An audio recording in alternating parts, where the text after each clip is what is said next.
본격! 아키베어가 안내하는 길 따라 다닌 방송입니다. 새로 바뀐 도로명 주소 길을 따라 건축적인 이야기를 들려드릴게요. 이태원로 1편 렛츠고고고! 이번에 여행할 곳은 바로 이태원로입니다.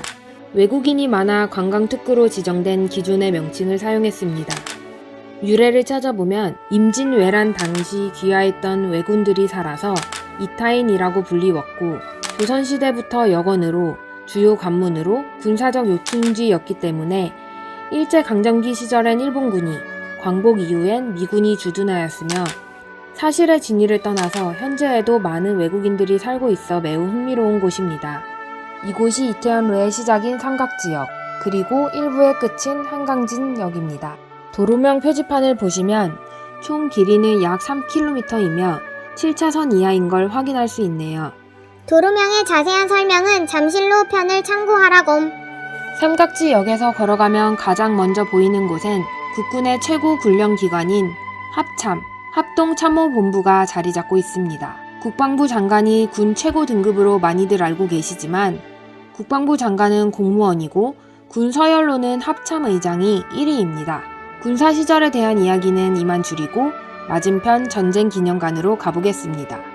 1989년 육군본부가 계룡대로 이전하면서 생긴 부지로 추모관 또는 전쟁박물관이라는 명칭 논쟁을 하다가 현재의 전쟁기념관으로 확정되었습니다. 한국의 유일한 군사박물관이기도 하고 또 아시아 최대 규모이기도 해서 외국인 관람객과 참전용사분들이 많이 방문하는 곳입니다.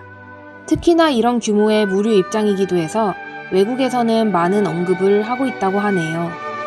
기념관을 뒤로하고 가을 산책의 제격인 단풍나무와 플라타너스가 이어진 길을 따라 걷다 보면 출입금지 구역들을 자주 볼 수 있습니다. 총 80여만 평의 주한미군 사령부로 광복 이후 일본군 병영을 주한미군이 접수한 곳인데 2018년 평택기지로 이전하고 현재는 한미연합사만 남아있습니다. 이전이 전부 끝나면 국가도시공원으로 조성될 예정이라고 하네요. 녹사평에 다다르면 언덕 지역에 형성된 마을을 볼 수 있습니다. 해방 직후에 실향민들이 집단으로 거주하면서 그 당시 별칭이 현재의 이름이 된 해방촌입니다.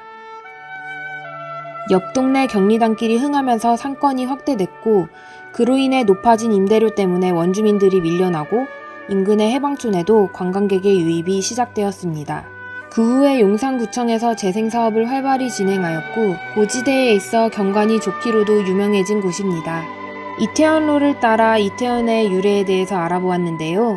다음 이태원로 2편에서는 이태원역에서 한강진역까지 걸어가 보면서 현재의 이태원을 바라보는 시간을 가지도록 하겠습니다.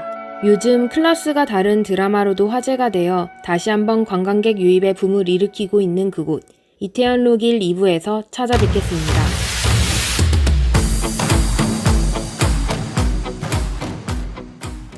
이태원로 1편에서 안내해드린 풍경은 지하철 6호선 삼각지역과 녹사평역에서 이동이 가능합니다.